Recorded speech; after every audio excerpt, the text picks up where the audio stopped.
दोस्तों, पैरों में साधारण से चप्पल पहने, सिर पर पगड़ी बांधे, लकड़ी की कुर्सी पर बैठे डीएम साहब अजय अपने दोस्त की किराना की दुकान में बैठे, उसकी डायरी को अपने हाथों से पकड़े कुछ हिसाब किताब देख रहे थे। उसी वक्त दो पुलिस सिपाही उस किराने की दुकान पर आए और बोले, महाशय, जल्दी से टूटी फूटी लकड़ी की कुर्सी से तुम्हारा शरीर उठना तो दूर की बात, तुम्हारी नजरें भी नहीं उठ रही। तू इस दुकान का कोई नया नौकर या मुनीम है क्या, जो इतनी अकड़ के साथ अभी तक बैठा हुआ है? वैसे तू रहता कहाँ है जो हमको नहीं पहचानता? वरना इस दुकान का मालिक तो हमारी परछाई पड़ते ही इतना कहकर वे दोनों चुप हो गए। इस बात को आगे बढ़ाते हुए डीएम अजय साहब ने कहा, आपकी परछाई पड़ते ही क्या सर, क्या करता था इस दुकान का मालिक? मुझे बताइए, अगर मुझसे बनेगा तो मैं भी कोशिश करूंगा। तभी एक पुलिस वाले ने कहा, अरे लगता है तू सिर्फ शरीर से बड़ा है, दिमाग तो तेरे पास रत्ती भर का भी नहीं है। कहाँ गया तेरा मालिक? जल्दी से बुला उसे, वरना उसके आगे जो कुछ भी होगा उसका जिम्मेदार तू खुद होगा। सर, आपको क्या चाहिए? मुझसे कहिए ना, मालिक को बुलाने की क्या जरूरत है? आपको जो भी चाहिए, जो कुछ कहना है मुझसे कहिए। मैं पूरी जिम्मेदारी लेता हूं कि आप जो कहेंगे मैं आपकी आवश्यकताओं को पूरा करूंगा। अरे हम इस दुकान से 20,000 रखे हुए चिप्स के पैकेट को तोड़ने लगते हैं, दुकान के अंदर रखे सामानों को बाहर निकालने लगे ताकि उस दुकानदार के खिलाफ वो लोग केस बना सके। तो दोस्तों, कौन थे वह पुलिस वाले और डीएम साहब कौन थे और वह पुलिस वाले उस दुकान में ऐसी तोड़फोड़ या अवैध वसूली क्यों करना चाहते थे? आइए जानते हैं कहानी को विस्तार से। लेकिन कहानी में आगे बढ़ने से पहले आप सभी से निवेदन है कि आप वीडियो को एक लाइक कर दीजिए और हमारे चैनल को सब्सक्राइब करें। यह सच्ची घटना राजस्थान की है। राजस्थान के एक छोटे से गांव में अजय अपने मम्मी पापा के साथ रहता था। अजय की मां बहुत ही धार्मिक स्वभाव की महिला थी, लेकिन जब अजय की उम्र महज 3 साल की थी तभी उनकी मृत्यु हो जाती है। अजय के पापा राजवीर सिंह ने उन्हें मां और बाप दोनों का प्यार दिया और बहुत ही नाजों से पालकर बड़ा किया। राजवीर सिंह का एक बहुत ही करीबी दोस्त था, प्रदीप सिंह, जिनकी पत्नी ने अपने बेटे संतोष के साथ साथ अजय की भी परवरिश में कोई भेदभाव नहीं किया। वह जब भी अपने बेटे के लिए कुछ भी बनाती तो अजय के लिए भी जरूर बनाती। इस प्रकार अजय और संतोष ये दोनों भी बहुत अच्छे दोस्त बन गए थे। संतोष के पापा व्यापारी थे, इसलिए संतोष ने 12वीं तक की पढ़ाई के बाद अपने पिता के बिजनेस को संभालना शुरू कर दिया। तो इधर अजय के पिता राजवीर सिंह एक मजदूर किसान आदमी थे, इसलिए वह अपने खेतों में काम करते और ऐसे ही अपने बच्चे की पढ़ाई को करा रहे थे। वो अजय को एक ही सपना दिखाते थे। कहते हैं, बेटा, मैं तो बचपन से ही परिवार के पालन पोषण के कारण कुछ कर नहीं पाया, लेकिन तुम पढ़ लिख कर एक योग्य ऑफिसर बनना और तुम्हारी मां का और मेरा नाम रोशन करना। अपने पिता की यह बात अजय के दिमाग में हमेशा गूंजती रहती। उसने मन में ठान लिया था कि वह एक ना एक दिन जरूर एक सफल और योग्य ऑफिसर बनेगा। लेकिन तभी अचानक, जब अजय का ग्रेजुएशन का फाइनल ईयर चल रहा था, तभी राजवीर सिंह की इतनी ज्यादा तबीयत बिगड़ गई कि इलाज के लिए उसे अपनी जमीन तक बेचनी पड़ी। फिर भी वह पहले की तरह तंदुरुस्त नहीं रहे। उनकी हिम्मत अब पहले जैसे खेतों में काम करने में जवाब देने लगी। अब उनकी स्वयं की खेती तो रही नहीं, इसलिए उन्हें दूसरे के खेतों में मजदूरी करने जाना पड़ता था।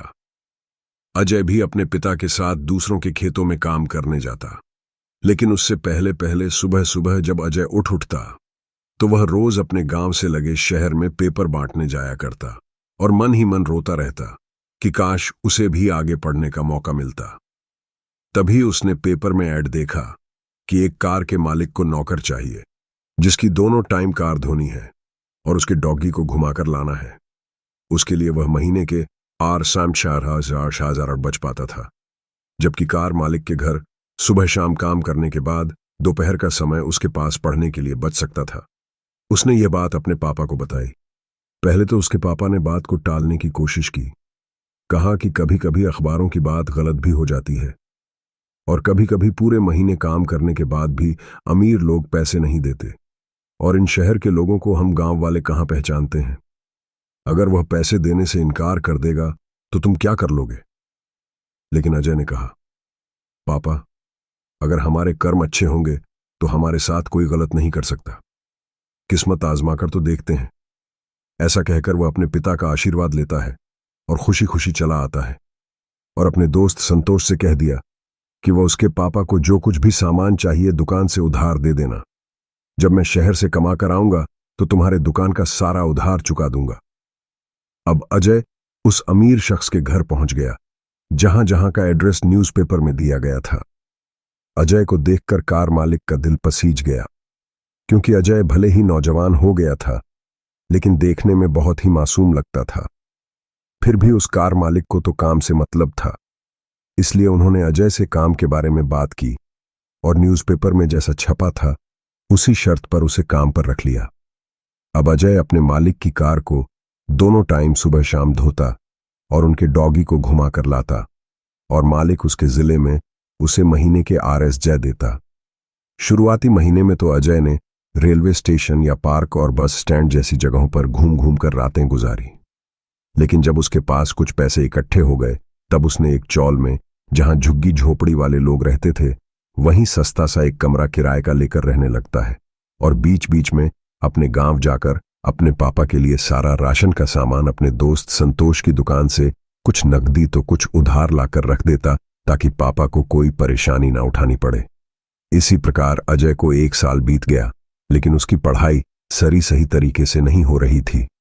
एक दिन उसने न्यूज़पेपर में एक और ऐड देखा। वह अक्सर देखता ही रहता था। देखा कि एक लाइब्रेरी में वर्कर की जरूरत है, जहां उसे मुफ्त में रहने के लिए कमरा तो दिया ही जाएगा, साथ ही साथ RSJ तनख्वाह भी दी जाएगी, लेकिन उसे 24 घंटे वहीं रहना पड़ेगा। इस समय समाचार को पढ़कर अजय खुशी से उछल पड़ा। उसकी तो मानो मुंह मांगी मुराद पूरी हो गई थी। वह झटपट उस एड्रेस पर पहुंच गया और लाइब्रेरी के मालिक से बात की। उस मालिक ने अजय से कहा कि जब तक लाइब्रेरी में पढ़ने वाले बच्चे आते रहेंगे आपको इधर उधर जाने की जरूरत नहीं है, और जब सभी लोग पढ़कर चले जाएंगे उसके बाद ही तुम किसी काम से बाहर जा सकते हो। और अजय को महीने में 4 रविवार की छुट्टी की भी फैसिलिटी मिली। अगर वह रविवार को भी वहां काम करता है तो उसका एक्स्ट्रा पेमेंट मिलेगा। अब यहां अजय को पढ़ने के लिए काफी समय मिल जाया करता। 3 रविवार को वह लाइब्रेरी की साफ सफाई से लेकर जो कुछ भी कमियां दिखाई देती उसका मेंटेनेंस करता है, और चौथे रविवार को अपने पापा के पास चला जाता ताकि वह यह भी देख सके कि उन्हें किसी चीज की कमी तो नहीं है, और जाकर उनकी सभी कमियों को पूरी करता है। इस प्रकार अजय 3 सालों तक उस लाइब्रेरी में रहकर पढ़ाई करता रहा और वहां आने वाले बच्चों से डिस्कस करता कि UPSSC की पढ़ाई कैसे की जाती है, उत्तर लिखने का सही तरीका क्या होता है। कुछ लोग तो उस पर दया करके अपने नोट्स भी उसे दे दिया करते, जिनका फोटोकॉपी कराकर अजय अपने पास रख लिया करता और मन लगाकर उन्हीं नोट्स को पढ़ा रहता। और ऐसे ही 3 साल बीत गए। अजय को अपने आप पर विश्वास हो गया कि वह UPSSC का एग्जाम क्लियर कर सकता है, तो उसने फॉर्म भर दिया और परीक्षा दे दी। जब उसका रिजल्ट आया तो वह बहुत ही अच्छे अंकों से पास हो चुका था। उसने अब मेंस की पढ़ाई के लिए दिन रात मेहनत करना शुरू कर दिया और मेंस भी क्लियर कर लिया। अब इंटरव्यू था तो वह पूरे 3 सालों से लाइब्रेरी में रहकर अकेला प्रैक्टिस किया करता था। जब रात में कोई नहीं होता था तो वह एक टेबल पर बैठ जाता और ऐसे इमेजिन करता कि उसके सामने बोर्ड समिति के सदस्य बैठे हैं और उससे सवाल कर रहे हैं और वह उनके सवालों का जवाब दे रहा है।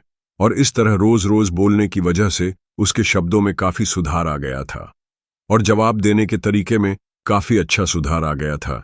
इसलिए वह जब इंटरव्यू के सामने गया तो निडर होकर उसने सभी सवालों के सही जवाब दे दिए, जिससे बोर्ड समिति के सभी सदस्य काफी प्रभावित हुए और ओवरऑल उसने प्रथम रैंक हासिल कर लिया।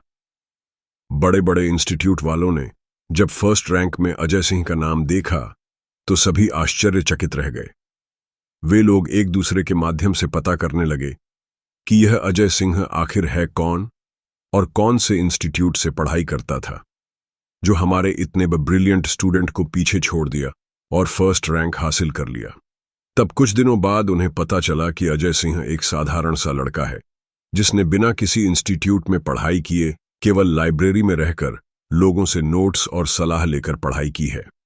और फर्स्ट रैंक हासिल किया है, तो सभी बड़े बड़े इंस्टीट्यूट वाले उसे ऑफर देने लगे कि वह उनसे मुंह मांगी कीमत ले ले, लेकिन अपना नाम उनके इंस्टीट्यूट को दे दे, ताकि जिससे प्रभावित होकर दूसरे बच्चे उनके इंस्टीट्यूट में एडमिशन लेंगे।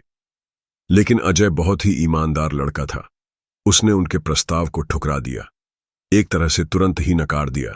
और जब अपने पापा को वह सारी बातें बताई तो उन्होंने भी अपने बेटे को शाबाशी दी। कहा, मेरे बच्चे, तुमने बहुत सही किया, मुझे अपनी परवरिश पर तुम पर बहुत गर्व हो रहा है। ऐसा कहकर राजवीर सिंह मारे खुशी के फूले नहीं समा रहे थे।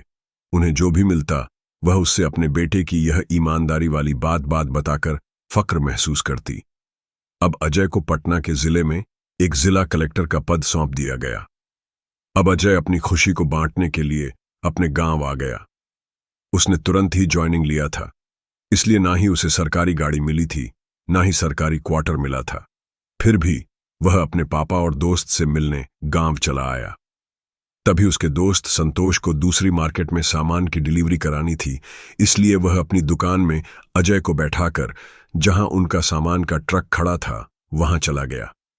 संतोष के पापा भी अपने काम के सिलसिले से बाहर गए हुए थे, इसलिए डीएम अजय साहब अपने गांव का साधारण सा ड्रेस पहने हुए डायरी में अपनी आंखें गड़ाए अपने पापा का उधारी का हिसाब किताब देख रहे थे। क्योंकि अजय पिछले 4 महीनों से अपने कामों में व्यस्त होने के कारण अपने गांव नहीं आ पाया था और उसके पिता कमजोरी के कारण अब ज्यादा बाहर काम पर भी नहीं जा पाते थे, जिसके कारण दुकान की उधारी काफी ज्यादा बढ़ गई थी। उसी उधारी का हिसाब किताब डीएम साहब देख रहे थे।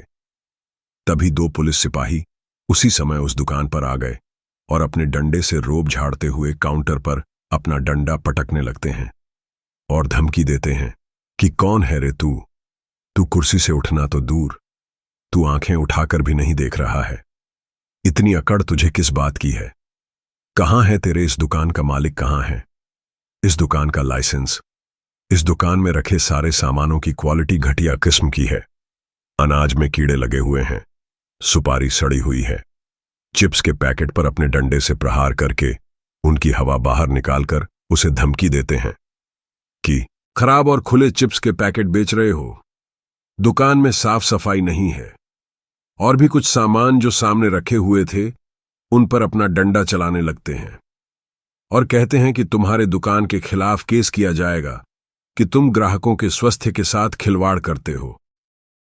अजय जब उन पुलिस वालों के ऐसे अप्रत्याशित कृत्य को देखता है तो वह हैरान रह जाता है। उसने चुपके से अपने मोबाइल का वीडियो रिकॉर्डिंग ऑन कर दिया। पुलिस वाले जो कुछ भी हरकतें कर रहे थे वह सारी गलत हरकतें अजय के मोबाइल में रिकॉर्ड हो गई। जब पुलिस वाले दुकान के अंदर घुसने लगे तब अजय ने उन्हें रोकने की कोशिश की और कहा, सर, आप लोग ये जो कुछ भी कर रहे हैं सर सरासर गलत कर रहे हो, जबकि यह दुकान रजिस्टर्ड है और सारे सामानों की क्वालिटी अच्छी भी है। और वैसे भी आप लोगों की ड्यूटी है कानून व्यवस्था को बनाए रखना, न कि दुकानों में जाकर एक एक सामान की चेकिंग करना, क्योंकि यह काम नगर पालिका अथॉरिटी द्वारा किया जाना चाहिए, न कि आपके द्वारा। अजय का इतना कहना था कि एक पुलिस वाले ने उसके सर पर बंधे पगड़ी को खोल दिया और उसके बाल पकड़कर घसीटते हुए उसे दुकान से बाहर निकालने लगा।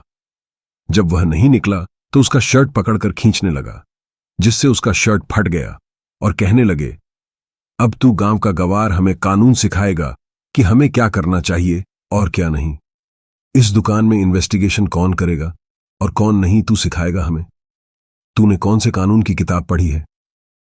ऐसा कहकर पुलिस वाले उसे लात घुसों से मारने लगे और कहने लगे, अगर तू हमसे माफी मांग लेगा और 2,000 दे देगा तो हम तुझे अभी के अभी छोड़ देंगे और मामले को रफा दफा कर देंगे, वरना लॉकअप में बंद कर देंगे, फिर सड़ते रहना वहां।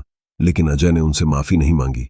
तब तक उस दुकान के मालिक संतोष और उसके पापा दोनों ही आ गए, क्योंकि पड़ोसी दुकान वाले ने उन्हें फोन करके सारी बातें बता दी थीं और उन्हें गए हुए भी काफी समय हो गया था। इसलिए वह दोनों बाप बेटा अपने दुकान पर आने ही वाले थे, लेकिन पुलिस वालों के तांडव की खबर सुनकर तुरंत ही पहुंच गए।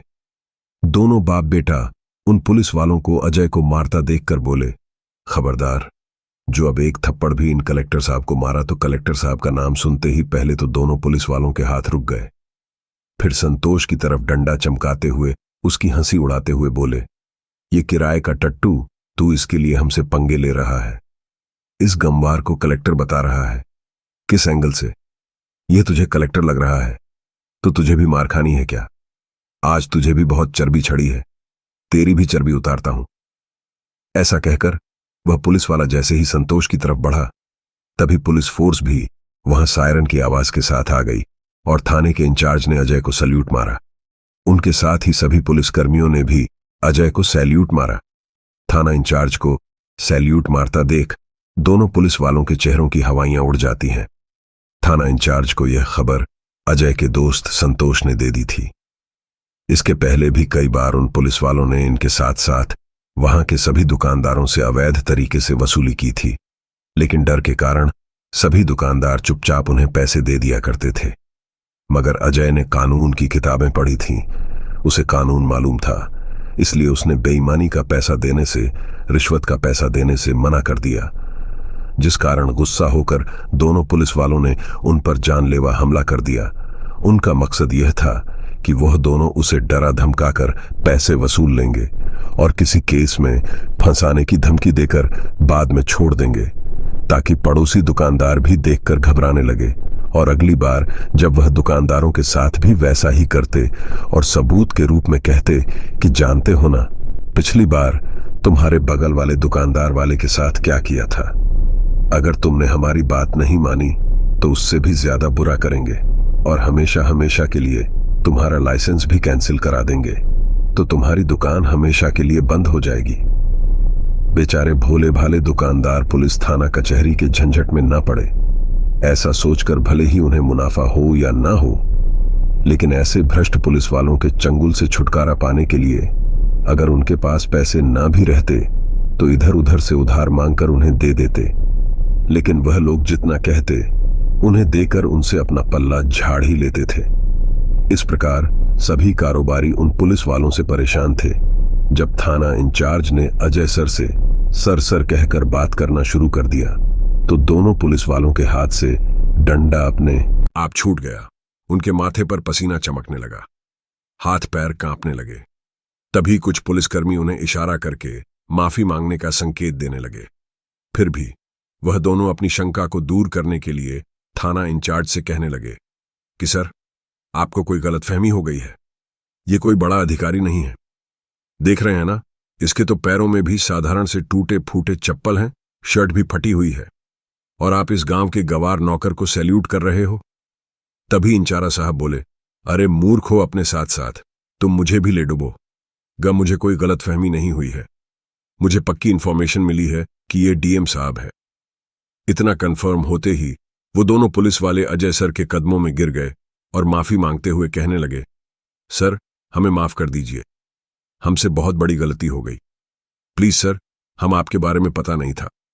अजय सिंह बोले, अच्छा जी, अगर तुम्हें पता होता कि मैं कलेक्टर हूं तो तुम मेरे साथ अच्छे से पेश आते, लेकिन मैं एक आम नागरिक के भेष में हूं तो तुमने कोई कसर नहीं छोड़ी। मुझे परेशान करने में परेशान तक तो चलो ठीक था, तुमने थप्पड़ भी बिना गलती के मार दिए। कब से तुम लोग ऐसे ही अवैध वसूली कर रहे हो? अगर दुकान में कुछ गड़बड़ी है भी तो यह काम तुम्हारा नहीं है। जो काम तुम्हें सौंपा गया है उस काम में ध्यान न देकर दूसरे के काम में टांग क्यों अड़ा रहे हो? अगर मैं अभी इस दुकान में नहीं रहता तो 2000 की जगह अर्ज जब ही तुम वसूल कर ले जाते, फिर वह बेचारा इतने पैसे ना जाने कितने दिनों में कमा पाता। लेकिन तुमको उनके दुख दर्द से क्या मतलब? तुमको तो अपनी जेब भरने से मतलब रहता है, और सरकार तुम्हें तनख्वाह किस बात की देती है जब तुम लोगों से लूटने में लगे रहते हो? अरे, इन गरीबों के बारे में भी कभी सोच लिया करो। तुम जैसे चंद लोगों के कारण ही आज पुलिस डिपार्टमेंट और कानून व्यवस्था बदनाम हो रही है। तभी जो सिपाही इशारे से उन पुलिसकर्मियों को माफी मांगने की सलाह दे रहे थे, उन्हें भी फटकार लगाते हुए कहा कि तुम भी इन्हीं लोगों के साथ मिले हुए हो ना। तभी तो इशारे करके इन्हें माफी मांगने के लिए प्रोत्साहित कर रहे थे। इसका मतलब तुम भी बराबर के गुनाहगार हो। अजय की बातें सुनकर वहां खड़े सभी पुलिसकर्मियों की बोलती बंद हो गई। सभी ने अपने सर नीचे झुका लिए और वो दोनों हाथ जोड़कर माफी मांगते हुए गिड़गिड़ाकर कहने लगे, सर, हमें माफ कर दीजिए, हमसे बहुत बड़ी गलती हो गई। आप चाहे तो हमसे मोटी रकम ले लीजिए, लेकिन इस मामले को यही शांत कर दीजिए। जब उनके मुंह से रिश्वत वाली बात निकली तो अजय का माथा सनक गया। उन्होंने तुरंत ही इंक्वायरी टीम बैठाने के लिए आदेश दे दिया और प्रूफ के तौर पर वह वीडियो भी उच्च अधिकारियों तक पहुंचा दिया। जिन पुलिस वालों ने अजय को लॉकअप में बंद करने की बात की थी, ने उन्हें ही लॉकअप में बंद करवा दिया और उन पर उचित कार्यवाही करते हुए तुरंत नौकरी से सस्पेंड करवा दिया। बाकी जो दूसरे पुलिस वाले उनसे मिले हुए थे, जो उनके साथ मिलकर लोगों को लूटने का काम करते थे, उन्हें भी सस्पेंड करवा दिया गया। लेकिन जब यह बात मीडिया वालों तक पहुंची तो उन्होंने डीएम साहब से सवाल जवाब किया कि आप तो इतने बड़े पद पर थे, कलेक्टर साहब थे, फिर इन मामूली से पुलिस वालों के हाथों मार क्यों खाई और दुकान में उपद्रव क्यों मचाने दिया। तब उन्होंने बताया, अगर मैं उन्हें पहले ही बता देता कि मैं कलेक्टर हूं तो सबसे पहली बात तो वह लोग मेरा पहनावा देखकर मेरी बातों पर विश्वास ही नहीं करते। फिर अपनी सच्चाई साबित करने के लिए मुझे अपना आई कार्ड दिखाना पड़ता। और दूसरी बात, उन्हें अगर पता चलता कि मैं कलेक्टर हूं तो इनका असली रूप सामने ही नहीं आता कि यह कानून के रक्षक किस तरह से भक्षक का काम करते हैं, लोगों का शोषण करते हैं, यहां तक कि अपने काम छोड़कर दूसरे के फट्टे में टांग अड़ा रहे हैं। आजकल आम जनता इसीलिए पुलिस वालों पर भरोसा नहीं करती, क्योंकि चंद पुलिस वालों की वजह से जो अच्छी सोच वाले पुलिसकर्मी हैं वह भी बदनाम होते हैं। यह निष्पक्ष न्याय लोगों के बीच तेजी से पहुंचने लगा। अब लोगों के मन में कानून के प्रति, पुलिस वालों के प्रति सम्मान बढ़ने लगा। और जब उन भ्रष्ट पुलिसकर्मियों के खिलाफ कमेटी बैठाई गई तो पाया गया कि वास्तव में उस थाने के ज्यादातर पुलिसकर्मियों का यही काम था, लोगों से मनमाने ढंग से वसूली करना। अजय ने उस थाने के अंतर्गत आने वाले कलेक्टर से मिलकर सभी भ्रष्ट पुलिस वालों को हटवा दिया। वहां नए और ईमानदार पुलिसकर्मियों की नियुक्ति करा दी। अजय के इस साहसिक कदम के लिए उनके गांव वाले उन्हें बहुत बहुत बधाइयां देते, आशीर्वाद देते। राजवीर सिंह अपने बेटे की कामयाबी और ईमानदारी के चर्चे चुनकर गर्व से कहते कि अजय सिंह मेरा बेटा है। संतोष ने भी अजय का शुक्रिया अदा किया कि कम से कम उसके रहते हमेशा हमेशा के लिए उन भ्रष्ट पुलिसकर्मियों से उनका पीछा छूटा, वरना हर त्योहार के मौके पर मोटी रकम तो वह लोग लूट कर ही ले जाते थे। बीच बीच में उनकी जब मनमर्जी पड़ती तब पैसे वसूलने के लिए आ खड़े होते। अब दुकानदारों को तो हमेशा वहीं पर रहकर दुकान चलाना रहता था, इसलिए मजबूरन उन्हें पुलिस वालों को पैसे देने ही पड़ते थे। लेकिन आज संतोष के साथ साथ उनके मार्केट के सभी दुकानदारों ने चैन की सांस ली थी और एक मजदूर किसान के बेटे की सराहना की। अजय ने सभी दुकानदारों से कह दिया कि अब से किसी भी पुलिस वाले को रिश्वत का एक भी रुपया नहीं देना, और अगर कोई जबरदस्ती मांगता है तो तुरंत मुझे कॉल करना। उस दिन से वहां किसी भी प्रकार की कोई अवैध वसूली नहीं हुई। तो दोस्तों, क्या कहना चाहेंगे आप अजय सिंह जैसे ईमानदार ऑफिसर के बारे में, और क्या कहना चाहेंगे उन भ्रष्ट पुलिस वालों के बारे में? आपकी जो भी राय है कमेंट करके अवश्य बताइए। इस कहानी को बताने का हमारा उद्देश्य किसी की भावनाओं को ठेस पहुंचाना बिल्कुल भी नहीं है।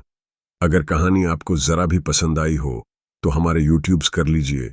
मिलते हैं फिर से एक नई और इंटरेस्टिंग कहानी के साथ। तब तक के लिए धन्यवाद। जय हिंद, जय भारत।